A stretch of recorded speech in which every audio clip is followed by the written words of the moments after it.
For me, there is nothing that is more important than the ability and the capacity to think freely, which everybody has. One of the most amazing things about being alive is that you can change your mind. You know, I've changed my mind on things through thinking about it, through evidence, through reason, through discussion. And I would like that to be the situation that everyone is in, where they can think for themselves and defend their own thinking. And I think we see a lot of brainwashing going on. And I think a lot of people are going to look back on the past few years with a kind of horror. Hello and welcome to the Brendan O'Neill Show with me, Brendan O'Neill. This is a podcast in which an esteemed guest joins me to talk about the big ideas, the bad ideas, the problems and the controversies of life in the early 21st century. In this episode, I am delighted to be joined by Nina Power. Nina is a cultural critic, a social theorist and a philosopher. She writes on a wide range of topics from film to feminism, from art to politics. Her writing has appeared in The Guardian, The Philosopher's Magazine, Film Quarterly, Spiked, and in numerous other publications. Nina has taught at various universities in the UK. She is the author of One-Dimensional Woman, which was published in 2009. Her latest book is published by Penguin, and it's titled What Do Men Want? Masculinity and Its Discontents. So, Nina, let's talk about your new book, your brilliant new book, which is called What Do Men Want? Masculinity and Its Discontents. And I suppose I want to start off by asking you a fairly broad question to try and get into some of these issues. I first encountered you, I suppose, about a decade ago, 10 years or so, when you were a feminist voice. You were a critic of many aspects of contemporary feminism. You were known for your book, One-Dimensional Woman, which did very well. You've now written this new book, which is very sympathetic to men, and particularly to some of the virtues of masculinity, such as honor, loyalty, and courage. And it's very sympathetic to the idea that we need to repair the relationship between men and women in the 21st century. So I want to start off by asking you, do you think your thinking has changed on these issues, or do you see what you're currently writing as a continuation of what you had done with One-Dimensional Woman and with some of the arguments you'd been making previously? Yeah, I think that's a fair question. I actually do see it as part of a continuum. I think what's happened is my position has more or less stayed the same, but other parts of the left have gone insane, right? So the left that I feel like I'm still a part of is dialectical, forgiving, thoughtful, nuanced, humorous, recognizes kind of the absurdity of existence and the fact that men and women are both kind of partners in this project or this game, and that's how I felt in the 90s. I think the 90s were in retrospect quite a strangely, open time. I think people were open to disagreement and difference. And in fact, those things were kind of cool and interesting. And I think, as we've seen, there's been a kind of lockdown on humor and nuance and so on. So as I said in the introduction to the book, the original book, The One-Dimensional Woman, was actually, it's more of a pamphlet really, was trying to be funny, but it wasn't really about men. It was about the kind of feminization of the economy and the way in which jobs, and particularly agency jobs, were being kind of branded towards women. And it was a kind of summary of actually the Blair era in retrospect. And I think in the meantime, there's been so much kind of criticism of men, so many generalizations, so many attacks. And I suppose the older I get, the more, complicated life becomes. But it's very obvious to me in my relationships with my male friends and men I love and my father and my brother, that the kinds of things that are being said about men are just simply not true. And I don't think they're true for most women. And I speak as a woman who has relationships with men and has lots of male friends. And I think that's kind of, a common position to be in. And we live in this kind of mixed world. We encounter the opposite sex all the time. And I suppose I was reacting to these kind of more polemical claims, these kind of really, I think, disingenuous and kind of unfair claims about that are being made about men. Okay, so let's talk a little bit about men and how Nina Power views men. So this book has a wonderful opening paragraph, which is men and women exist, which in itself is a revolutionary statement these days, which we'll come back to shortly. Men and women exist. Occasionally, we even like each other. And I really like that opening, and it kind of drags the reader in because you immediately know that you're going to get something different. You're going to get something different from the man, but I hate to sound Daily Mail, but the man bashing that you do often see in contemporary discussion. And one of the things you talk about in the book is the notion that the quite commonly stated idea in certain circles today that masculinity is a problem. And the way you put it is that masculinity is seen as being rotten to the core. It must be thrown away, and men must accept that they are at fault. So I wanted to ask you, in relation to that turn against masculinity, or that view of masculinity as toxic masculinity is a phrase that you cover very well in the book. Where do you see that turn against masculinity as having come from, and what do you think is at its core? It's often presented to us as a form of feminism, but you obviously understand it in a very different way. Yeah, I mean, I think it's something strange has happened on this point. I think sometimes the second wave of feminism, which I relate very strongly to, and I think there's still some way to go in that project. I think it's a genuinely progressive project, but sometimes there are sort of stereotypes of the second wave as being kind of man-hating. And they actually weren't, because I think the second wave was actually about liberating boys and girls and men and women from the strictures of gender. And gender here is understood as kind of social expectation and a kind of narrow set of roles. And actually it was about freeing both men and women, boys and girls, from those roles. So actually it was progressive for everybody.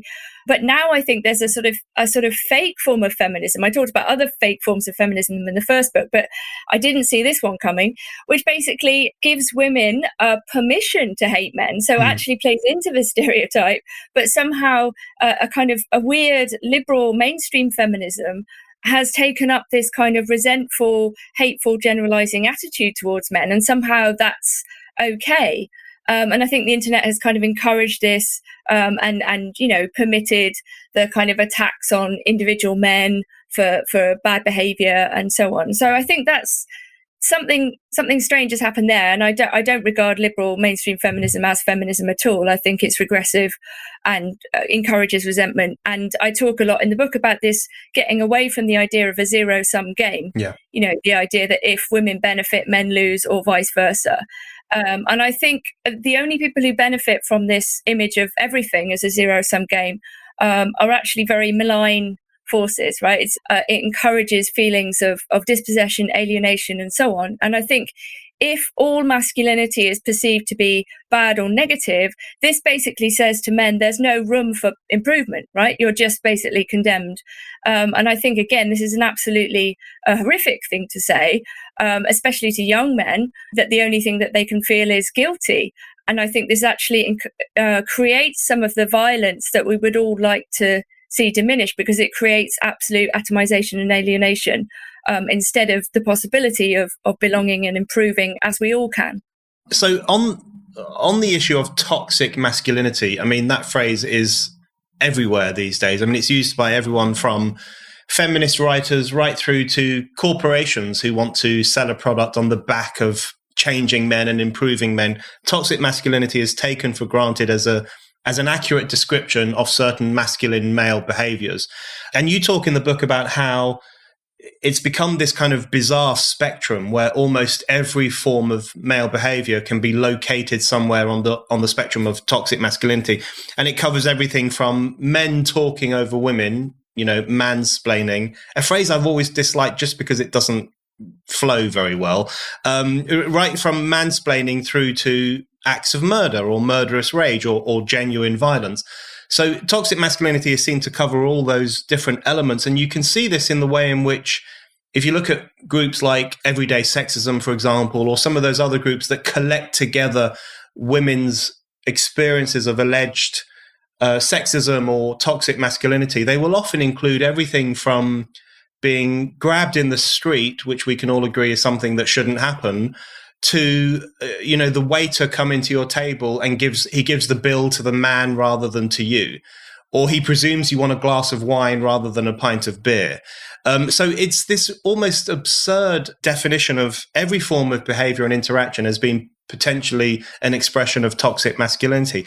How do you think that such a kind of intimate and constant association of masculinity with toxicity, how do you think that came about, and why do you think that in particular is a problem?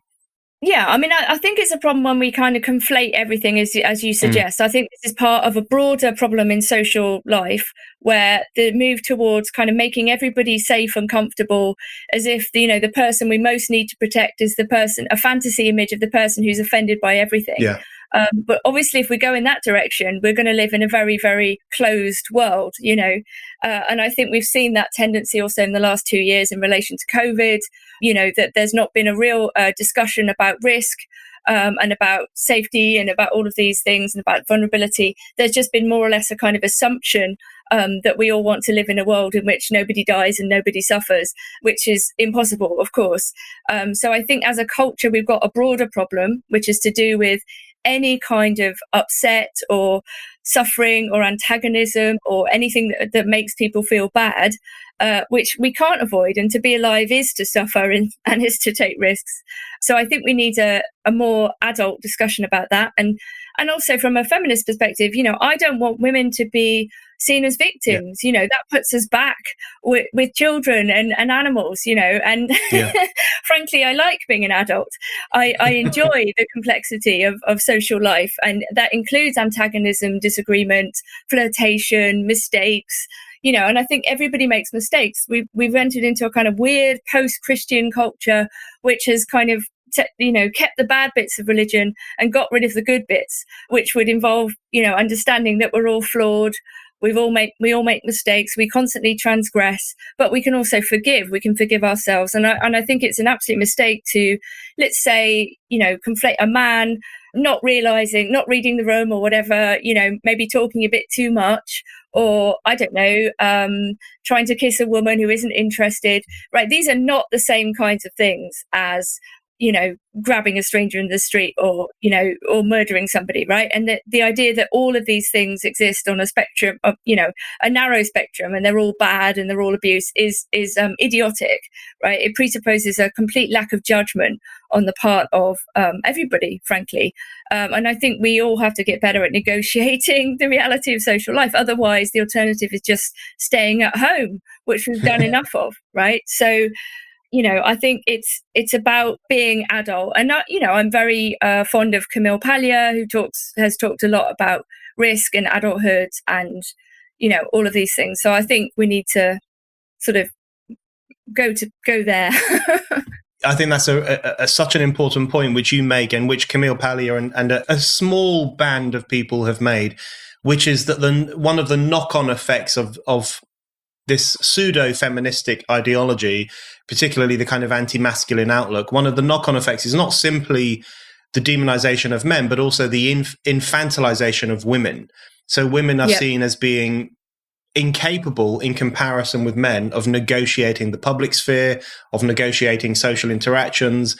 And you can see this on campuses in particular, where women are encouraged to, in those surveys of sexual abuse or sexual assault, they're often encouraged to record everything from the unwanted come on in the bar through to genuine assault. And it creates that impression, doesn't it, that life is uniquely dangerous for women. It's every corner you walk around, there could be something terrible awaiting you. Every man you encounter might have dark ulterior motives.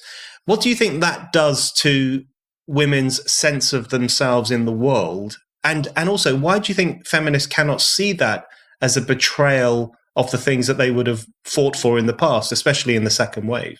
Yeah, I mean, I think, let's be real. Those very occasional, very horrific assaults and attacks on women do stick in the mind, right? Yeah. They do really happen. Sarah Everard really was murdered by a policeman pretending to use COVID legislation, right? These are like unbelievably, unbearably horrific things, right? So it's not that these things don't happen, right? They absolutely do. They're rare, but they should be, absolutely understood and punished, and in a way precisely so that they can be prevented, right? So for example, if the colleagues of the police officer had, who already knew he was a wrong-un, right? If they had taken charge of that situation and taken responsibility for another man, as a group of men, that could have been avoided, right? So, part of what I suggest is that men need to see each other as part of a class more often, just as women are often taught to. And I think that's a better way of preventing these kind of horrific things. They might not be completely avoidable, right? We do live in a dangerous world, but at the same time, people should not be, especially women, so inhibited by this fear that's kind of generated by the media that they stop living. We have to live. And I think we live in a very, very paradoxical culture that on the one hand, like I use this word, puritanical, which is a combination of puritanical and prurient. Yeah. So on the one hand, we're encouraged to be kind of hedonistic and consumers and, drink and, sort of be sexy and promote an image of oneself as this kind of sexual being. But on the other hand, if somebody makes a mistake or if that goes wrong, even minorly, then the punishments are kind of absurd and potentially really destructive. People naming, supposed abusers online and so on, and people have committed suicide as a consequence of these forms of social shaming. So again, I think there's something gone very wrong in this combination of this sort of almost like inability to make adult decisions or to accept the consequences when things go a bit wrong, and I think women should be taught to be able to say, like, in a more lighthearted way, like, oh, that's not okay. And men should also be able to take it more, like, people make mistakes, they misread situations, everybody has, and if you speak to anybody about like embarrassing moments, everybody's got loads, right? Whether they've said the wrong thing or they've misread a situation or they've like tried it on with someone who's not interested, and that's par for the course. So, if women are going into sort of situations like, I don't know, all this stuff around Hollywood, it's like, or dating apps where men are looking for sex. It's like, use some common sense. I mean, what do you think these situations are really about? And if you don't want to get involved in sex parties or having sex with lots of men, you don't have to. Like, this is one of the wonderful things about liberal culture. You can decide not to. So I think people maybe need a bit more wisdom. They might need to listen to older people more. I think we also don't listen enough to our elders. I talk about our ancestors in the book, but like, your parents or your grandparents, they have things to tell you about how the world works, and young people are not the kind of apex of intelligence in some ways. This podcast is all about the ideas that shape our world, the big ones, the bad ones, and where they all come from. If you'd like to go even deeper into the history of ideas and expand your knowledge further, there is no better place to start than Wondrium. Wondrium has mind-blowing premium content covering virtually any topic you can think of. Science, history, music, language, travel, religion, health, business, hobbies, culture, and so much more. For instance, I've been watching a program called The Modern Political Tradition, Hobbes to Habermas, and you can stream it too on Wondrium. It is a fantastic program that will help you understand how we arrived at the liberal democratic society we live in today. It's presented by the brilliant Professor Lawrence Cahoon, who takes you through hundreds of years of the ideas that have made and remade our world. It covers the development of everything from nationalism and the first debates around capitalism in the 19th century, right up to the modern day, with episodes on feminism, environmentalism, and identity politics. Wondrium's teachers, professors, and experts will inspire you to keep on learning new things every day. It is so easy to watch and listen to Wondrium. I log onto their website to watch on my computer, and then I pick up where I left off using the Wondrium app on my phone when I'm out and about. Wondrium really is the ideal learning companion. So, if you're curious about the world and want to keep learning more, I want you to sign up for Wondrium today. And right now, my listeners get a special free 22-day trial membership to celebrate the new year. But you need to sign up through my special URL, wondrium.com/Brendan. That's wondrium.com/Brendan. Wondrium.com/Brendan. I really agree with that. And it's a difficult point for a man to try to make. But one of the things that did strike me about the Me Too era, which I want to ask you about now, is that there was a generational difference in some of this. So you had older women like Catherine Deneuve and Anne Robinson in the UK and a few others who were saying, well, listen, why did you go to his hotel room? And it was these comments were depicted as victim blaming and so on, but actually they were very often expressions of common sense. And having that awareness that if you're a 25-year-old woman and a 55-year-old man asks you up to his hotel room, it's good to be aware that that's probably going to be a sexual situation. And if you don't want to be involved in it, then you should absent yourself from it as soon as possible. You know, these are not sexist comments to make. And as you say, older generations often have that experience and that wisdom, and they can impart that to younger people. But of course, younger people are often discouraged from listening to boomers these days. But on the Me Too stuff, I wanted to ask you specifically about that, because it's a very good part of the book, and you describe Me Too as the terror phase of the sexual revolution. And it's almost like, which I think is a really good way of describing it. And you say it's almost like a kind of collective walk of shame, where society is making amends for the excesses of the sexual revolution through this very public shaming of men, certain men, for having done particular things. So it's still going on in various different ways, this kind of women stating their experiences and men often being crushed as a consequence. And that can include men who are accused of serious things like rape, right through to Hollywood men who simply were bad at dating. So now at this point, what impact do you think Me Too had on the kinds of issues that you're writing about? And how do you see its impact rippling through society in the coming years? Yeah, I think there's a very big question here about technology and the attention economy. I think one thing that happened was that I think people worked out that they could get more attention for being a certain kind of victim than they enjoyed the attention of a particular person or a man. Yeah. So I think there was a kind of weird flip over, and I talk about almost like this resentment towards the pre-recorded history. So there's something about Me Too which is to do with a kind of hatred of the past for not having been recorded, which is a slightly strange point to make maybe, but I think, you know, there's something, the technology itself has created this kind of surveillance, you know, feeling basically that everything should be recorded. So the date is on the app. You know, I talk about this idea, which is not yet implemented, but the idea of like consent on the blockchain, the idea that you can record every single encounter, which again is just a kind of horrific idea to me. And I think the point about the sexual revolution is, you know, we're 60 years after the beginning. Somebody like Harvey Weinstein, by the way, people don't talk enough about the role of drugs in the whole situation. I mean, the reason why people are going to hotel rooms is also to take the best coke in Hollywood.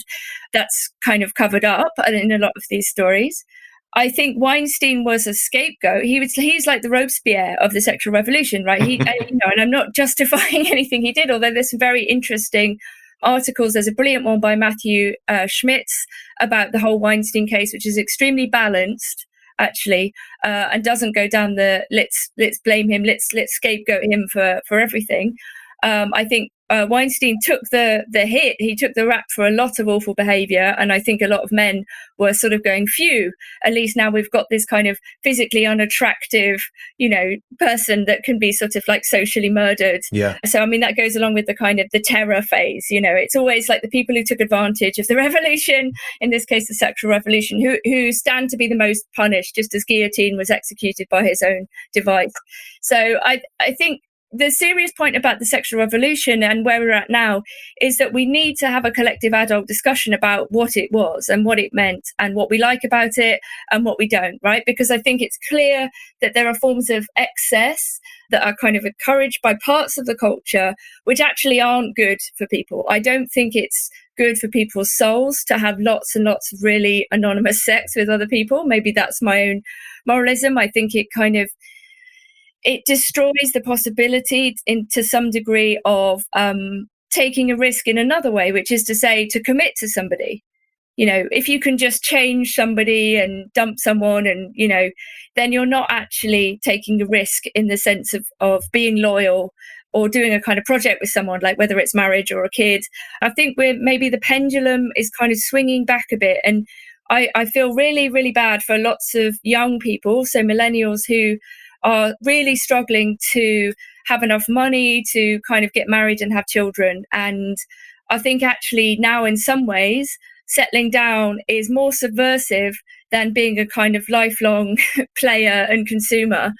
And I think a lot of people quite rightly want to have a marriage and children. There's nothing wrong with that. I think that's absolutely beautiful. And there must be ways in which that is supported, I think. Otherwise, we're going to end up again in this kind of completely isolated, atomized situation where nobody is really with anyone or nobody's particularly happy. That's a really important point. And you touch on a lot of this in the book as well, of course, which is this seeming contradiction that everyone is encouraged, and you sum it up well with your phrase, puritanical, the mixture of puritanical and prurient at the same time. And I think that's a good description of the society we live in. But it's almost like we live in a society in which everyone is encouraged to have lots of sex, and lots of people are having lots of sex, and it's often very anonymous sex and done through apps and wham, bam, thank you, ma'am, as we used to say in the old days. But at the same time, we seem to live in a post-sex age. And it's the kind of thing that Christopher Lasch was commenting on in The Culture of Narcissism 40 years ago. He talked about how you have this strange situation where the more that sex becomes divested of its emotional intensity and any sense of commitment and loyalty to another person, the more sex as an act becomes an avoidance of human connection rather than an engagement with human connection. And I think that was a very good description of where society was going at that point. And we seem to have gone even further in that direction, where the more sex people have, the less emotional human connection they seem to have with other people. And one of the things you talk about in relation to the post-sex age is the way in which sexuality has become virtualized. It's often very screen-based. You talk about people being in relationships with themselves, often through the mechanism of pornography. And I wanted to ask you about pornography in particular and how you think it feeds into some of these issues.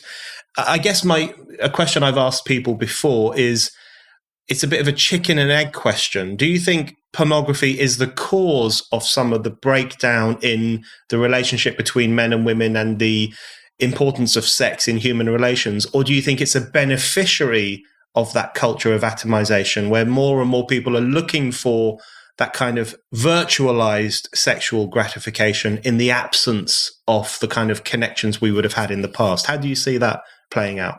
Yeah, I think it's dialectical. I think at this point, in my 40s, the position I've reached on this is maybe a bit complex in certain ways. I think ultimately the widespread availability of an infinite amount of porn, often extremely hardcore HD porn and so on, is ultimately profoundly detrimental to people's relationship to themselves and to each other. I think that it absolutely destroys people's imagination. Ultimately, my reason for coming to the conclusion about pornography, I mean, aside from all of the exploitative aspects and the way in which a lot of women are taking drugs to make these films, and the kind of the horrors of the production of pornography, is the fact that it makes fantasy, which I think is integral to our sense of self and our relation to other people, it kind of crushes that capacity for imagination. And I think a world in which we think about people we know, we think about our dreams, we have fantasies that are based in real life, is a much more beautiful life.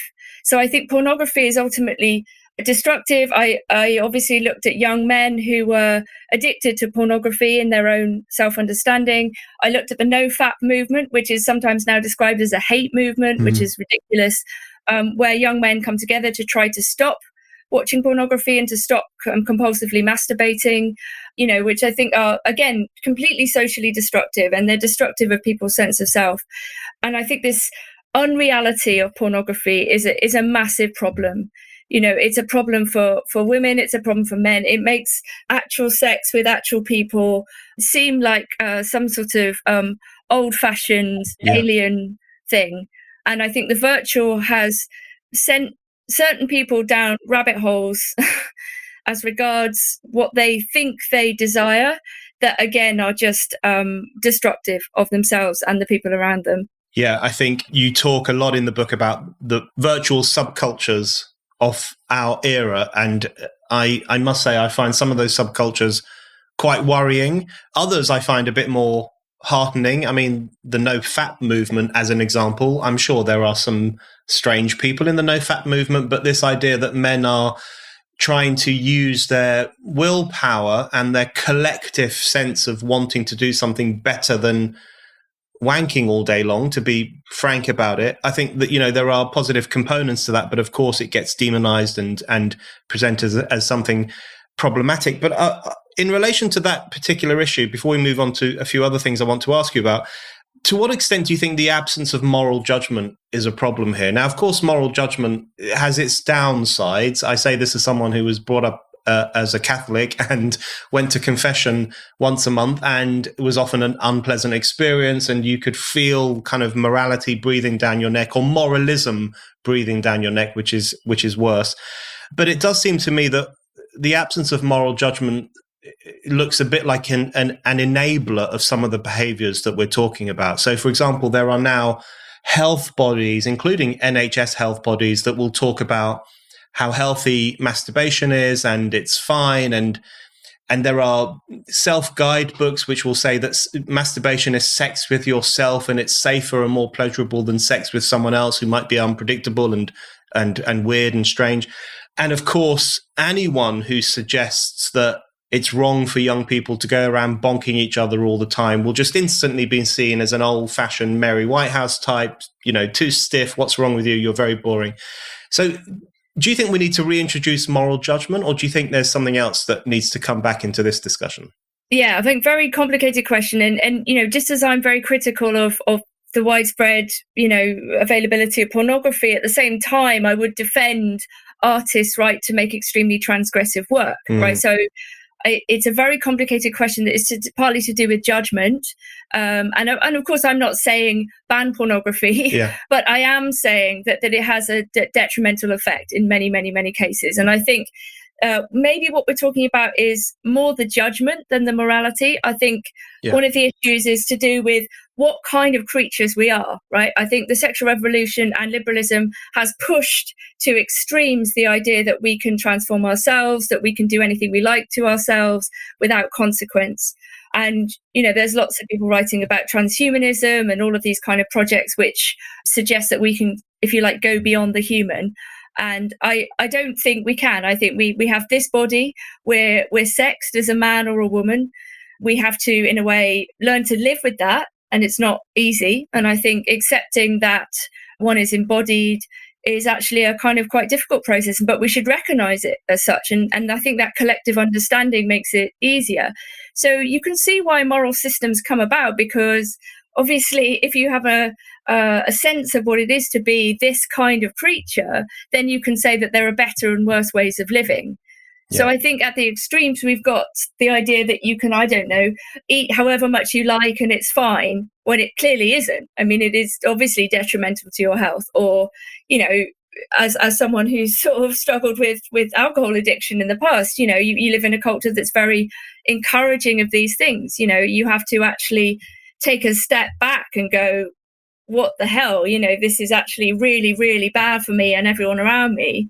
And that does require judgment and taking responsibility, which I guess is not really encouraged. So, I don't want to throw away all of the old values and virtues. I want to kind of bring them back in a new way. I think that we see it in the kind of trad movement and kind of people going back to church and actually wanting to find a partner or a wife or a husband in that environment, because actually going to church is now a marker of a certain kind of social status and self-respect. So again, it's pendulum swinging stuff, basically. And I think it potentially is now more subversive to look after yourself and stay healthy rather than just go down a sort of, addictive liberal hellhole. Yeah, I agree. And I think one of the most striking aspects of the age we live in is that individuals very often have to discover their own sense of judgment and their own sense of purpose because society has effectively given up on providing people with the tools for doing that, and even with the idea that it's a good thing to do. So the way in which traditionalism has almost become a form of rebellion against the chaos and nihilism of contemporary society, I think is really interesting. Okay, I want to ask you about gender, which is obviously the most controversial topic of the 21st century for some bizarre reason. The idea of sex and gender, how they're different. And I want to also ask you about transgenderism too. And the first thing I want to ask you about is the way in which you talk about gender in the book, which I found incredibly clarifying, actually, and it helped me to work out some of my own thoughts. So you talk about how the meaning of gender, or the view of gender, has changed quite a lot in recent years. So gender used to be used as a term to describe something that was imposed from outside. Mm-hmm. So it was the external imposition on boys to behave in a particular way, or on girls to behave in a particular way. So gender was seen as, in some ways, as an oppressive external force. And now increasingly it's seen as an internal phenomenon, as you have an internal gender, you have an internal gender expression, and it's a very positive thing to externalize that through bodily modification, or the way you dress, or how you describe yourself. So that seems to me to be actually an incredibly important shift, and also one that captures a broader situation where progressive voices in particular have gone from being progressive, i.e., let's get beyond gender, to being regressive in the sense of let's embrace gender as this thing which determines every aspect of our lives. So how did you get to that view on gender? What led you to that understanding? Well, I mean, I think, I was a teenager in the 1990s, and I was in the countryside. But even then, like the second wave idea, like the idea that gender was sort of something to get rid of, and in fact people should be encouraged to express themselves and have their whatever interests they like. I was a tomboy. Absolutely nobody had a problem with it whatsoever. I didn't wear a dress until I was 23. I played Dungeons and Dragons with my male friends. I was outside all the time, whatever. It was absolutely wonderful to have that freedom. And in retrospect, absolutely nobody cared. It was not an issue at all that I was, a girl and a teenager who preferred so typically masculine things. Right. And that goes for philosophy as well, which is a very male subject. So that was to my mind progressive, and that the same would go for, boys at my school who were gay or coming to terms with their sexuality. I think it was a good time actually to, go through those things, which are always difficult. And I think, again, like adolescence and embodiment is difficult for everyone. It's puberty and so on is complicated. It's, when you start to have awareness of yourself as a sexual being, it's often, really difficult and painful. So I think, gender doesn't exist as a word in many languages, right? It was the invention of John Money, who's an extremely dubious character in any case. I think the second wave perhaps made a mistake, actually, in using this word. I think we could have had the same conversation about how sex is real, and that there's been expectations placed on women and men which have limited and inhibited them historically, and that we can actually move beyond that. And this would be about the expression of character, and I think people have forgotten the idea that people have personalities and character, and everyone is a kind of combination of different interests, some of which might have been seen as typically masculine and some of which might have been seen as typically feminine, but no one is a pure stereotype, right? So in that sense, we're all kind of non-binary, to use this word. But, really, we're all individual, unique human beings who happen to have a sex. This regressive moment, the idea that if you like a particular thing, or, that you must be that sex, is very weird. And again, I didn't quite see that coming. During, when I wrote my first thing in 2009, I didn't expect things to go like this, I suppose. I thought there'd be more kind of opening up of the possibilities for behavior and expression and sexuality. And so I think it must be kind of tied to certain bigger, broader aspects, which are to do with obviously identity and consumerism, and how certain forms of insecurity and anxiety that we all experience as part of life have become kind of overcoded by these sorts of categories somehow. You're listening to The Brendan O'Neill Show. If you like this podcast, be sure to subscribe so that you never miss an episode. With most providers like iTunes or Spotify, it's really easy to do with just one click. And if you get this show via YouTube, then make sure you not only subscribe to Spike's YouTube channel, but that you also click the bell so that you are alerted to every new episode.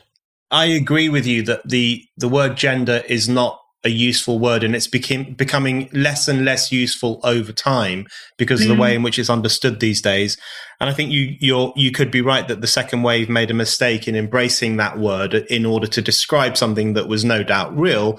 But reading your book, one thing that struck me is that one of the curious situations we find ourselves in is that gender is becoming essentialized. So you have this kind of inner gender, almost like a soul, whereas sex is becoming relativized. So sex is, you can be any sex you want. You can be born male and claim to be something else entirely. So it's this very strange situation where something which is essentialist, i.e. sex, and in my view also immutable, is seen as being quite fluid and weird and strange, whereas gender is increasingly seen as this internal soul that no one is allowed to criticize and which is incredibly real and measurable on pie charts and other scientific means. And that seems very strange to me. But one thing I wanted to talk to you about in relation to your book is that I think you make a very good argument that men and women are different. And you say that they are different in interestingly compatible ways. And I wanted to ask you if you say that it's not necessarily sexist or essentialist to say that, and I completely think that's true. But do you think that writers like you are having to compensate for an earlier feminist view which said there are no differences between the sexes, we can all do the same thing, it's fine? Are you needing to compensate for that? Or, are you needing to recover the truth of biological sex in response to those earlier arguments? Or is it in response to the contemporary fluidity and relativism of the gender ideology? Yeah, I think perhaps some of those feminist arguments about equality and participation are sort of now being slightly misunderstood. I don't think the idea was ever to deny biological sex. That's, I suppose, again, maybe people didn't see that coming. I think it was to say, if you like, that in certain realms, like, politics and the economy and social life, that women can participate as equals, that they're rational beings, they're moral beings, they're social beings, they're political beings, and that they haven't always been treated in that way, right? So I think the argument was not that men and women are the same, although I do understand that, it could go to that extreme, but rather to say that there are forms of participation in which men and women should both be involved. But this doesn't mean that they're not fundamentally biologically different and indeed have different needs, and particularly when women are pregnant or nursing or whatever. So I don't know if that's a sort of retconning of a certain image of feminism. I do talk a little bit about the need perhaps for separate spaces and for men and women to have their own time with each other, which I think is one of the things that has been destroyed by modernity. And if you read Ivan Illich, who I'm a massive fan of Illich, this kind of subversive Catholic writer who wrote about medicine and gender and institutions very critically, brilliantly. He says that basically prior to the Industrial Revolution and modernity, that men and women kind of had separate spheres, that they were kind of compatible and they did different things. But it was almost so common that no one really talked about it. It wasn't imposed in the way that we might have assumed, in some kind of negative, oppressive way. And I think to see the whole of human history as patriarchal oppression is not true and not fair to our female and male ancestors at all. So I think we have a very narrow image of what status and power is in our society. And, so the idea that, we need more female CEOs and that will solve the problem, whatever the problem is, I'm obviously, I think that's not a solution to any of our real needs at all, which are much more human and spiritual and to do with connection and community and affection and these, these sorts of things. So I think we need to rethink our values, what is being valued in the culture, and pay attention to difference. I think to eliminate sex difference is to basically concede everything to people who narcissistically demand things. Yeah. Well, I want to ask you about those people who narcissistically demand things. I really agree with your point about equality not being the same as sameness. And just because people are different and have different needs, obviously they should enjoy equality within society. And it's that part of the second wave, as you said earlier, which I think is incredibly important and really worth bringing into the 2020s, in fact, and realizing it in the ways that it still hasn't quite been realized. But in relation to gender, the contemporary discussion of gender, you can't really discuss gender ideology or the gender idea as it currently exists without also talking about cancel culture. And you know this from personal experience. Other people know from personal experience too. But it can be very difficult to even write an opening sentence like yours, which is that men and women exist, without invoking the wrath of people who think that words like men and women are problematic, and you need to look beyond the gender binary and appreciate the existence of all sorts of genders and sexes and sex and gender identities.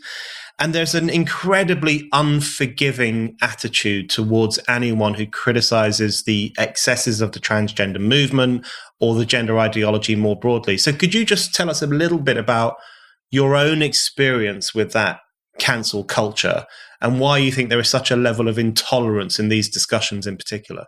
Yeah, sure. I mean, so I guess personally, I was on the left. I was an activist. I was largely doing stuff around student protests and public order things, and I was supporting Alfie Meadows in particular, who's my boyfriend for a long time, who was kind of, accused of violent disorder after the police had nearly killed him. So I was very kind of involved in thinking critically and acting critically against parts of the state. And I suppose I didn't really realize what was going on. All this stuff was kind of happening maybe after 2013, 2014. And I suppose initially it's presented as a kind of next part of the civil rights movement or something like this, that it's in a continuum with concerns of the left, and that if you're a leftist, then you support people in their identity, and that we should always be on the side of the most vulnerable and the most oppressed. And I suppose I started experiencing quite a lot of cognitive dissonance, I guess, with various ways in which the left were talking, not only about this issue, but also in terms of the way it was kind of punishing particular individuals in very public ways. And I thought, hey, this isn't solidarity. This isn't, and I kind of became more and more uncomfortable with various things that were going on. And I sort of knew that if I said anything that I would be next in the firing line, because once you identify the mechanism, if you like, then it'll come for you. And indeed, so I wrote a Facebook post about how the Labour Party were interrogating women who were, because I used to be a member of the Labour Party, were interrogating, not very active member, various women in the party who were asking questions about proposed changes to the Gender Recognition Act. And I read some of the transcripts of the interrogations, they really were. And I thought, what the hell is going on? This is insane. These women are being basically shouted at in a small room for thought crime. So I posted something and I said, what the F is going on in the Labour Party? This is unbelievable. We have to have a conversation about this. There's a clash of rights here at the very least.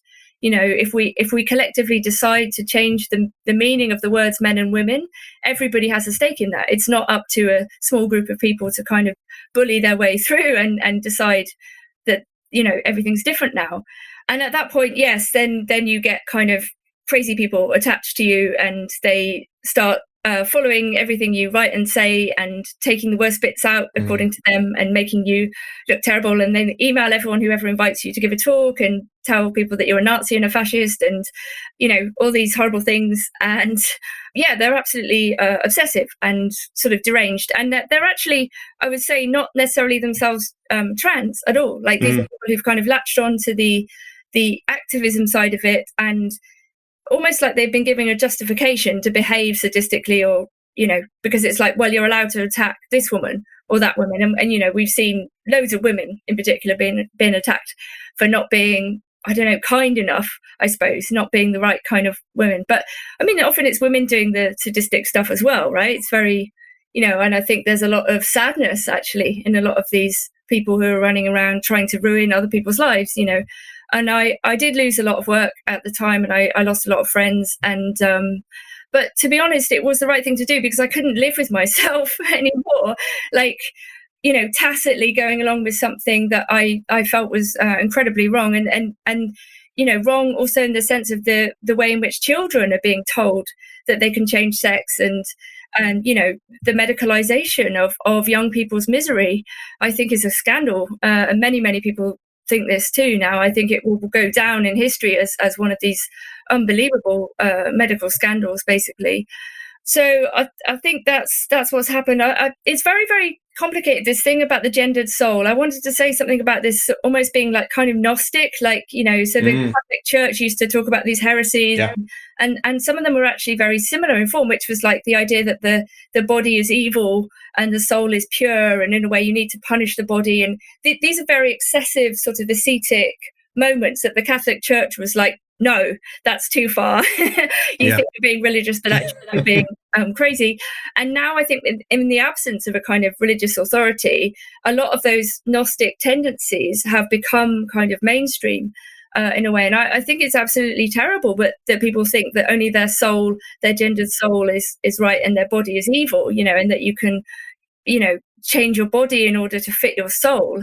I think this is very, very, very strange thinking, and I would like people to feel better about themselves. I don't want people to walk around feeling horrible. And it is possible to feel better, like to get as fit as you can be, to kind of do things that take your mind off yourself, to be involved in community projects and all of these things. Yes, the Gnosticism of this movement, I think, is very well described there, and incredibly worrying too. That something that even the Catholic Church many centuries ago considered to be regressive is now kind of making a comeback in a new form.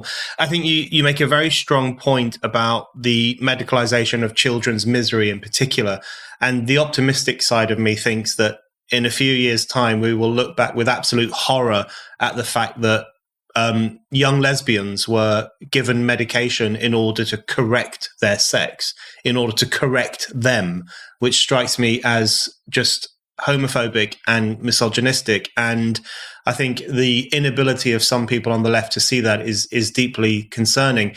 But I've just got a couple more questions for you before we end. The first is, how do you think what we've just talked about relates to identity politics more broadly? So, there's the Gnostic idea of the kind of gendered soul, and this is the most important thing, and it has to be recognized and validated by external actors in order for it to be real. You have all those things going on. Do you think it's the logical conclusion to identity politics, which you just mentioned? You mentioned earlier on how so much of left-wing politics now is not solidarity. And it strikes me that identity politics is in many ways just completely antithetical to solidarity, because it's precisely because it's about grouping people together according to their race, according to their sex, according to their sexuality, rather than according to their shared interests in a workplace or in the economy or in relation to class. So how much do you think identity politics is responsible for some of the problems we see on the left today? Yeah, I mean, I think fairly obviously, I think the left have lost the working class. I think it when the left sort of starts chastising people for having the wrong views and, saying like, we hate you, vote for us. This is not a winning strategy. And also, I think refusing to discuss disagreements.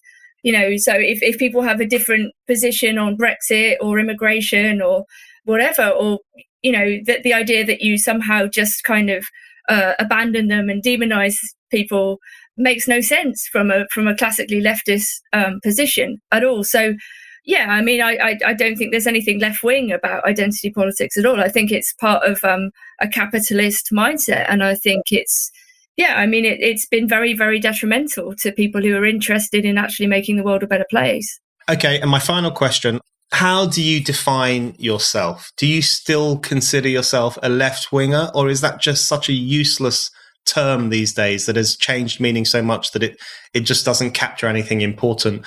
Or do you have another word, or do you just prefer not to have any category at all now? Yeah, I mean, I think in the book, I try to avoid it being dominated by a particular political position. Like, in a way, it's sort of by default kind of centrist. I wanted to write something that was reasonable. I do mention class in relation to the opioid crisis, for example, and the deaths of working class men in America. But it's not positioned as a left-wing book in the same way that my first book was in the sort of tradition of Marxist feminism, which, by the way, is very much interested in biological reality and material reality. And that whole perspective seems to have vanished into thin air as well. So I don't know what's happened to all the Marxist feminists. There are still some, I should say. I know some of them. And actually, trade union women have been involved in protecting women's rights. So actually, I shouldn't be too quick to say. But as a theoretical position in the academy, it seems to have disappeared. But in reality, there are still women who define themselves as socialist and Marxist feminists. So I'd say I'm still in that tradition to some extent. But I think, the actual, what the left has become bears no relation to the left that I felt as a teenager that I was part of, which was, as I say, like humorous. It defended free speech and freedom of expression and freedom of association. It was keen to get involved in disagreement, and because the idea was that if you could argue people round to a position, right, that's, why else would you hold a position unless you sort of thought it was correct and that you could discuss it with other people and say, oh, have you thought about, employment in this way?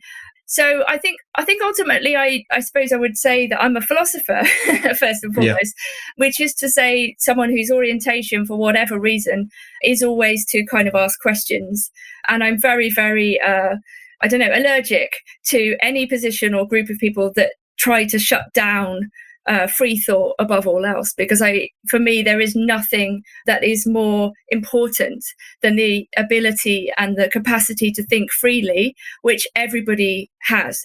So I ultimately would defend that, and I would like that to be the situation that everyone is in, where they can think for themselves and defend their own thinking. And I think we see a lot of brainwashing going on, and I think a lot of people are going to look back on the past few years at some point with a kind of horror, and I think that we should be kind to people who come round to a different point of view. One of the most amazing things about being alive is that you can change your mind. I've changed my mind on things through thinking about it, through evidence, through reason, through discussion. So that's ultimately my position, is the philosopher. Nina Power, thank you very much. Thank you.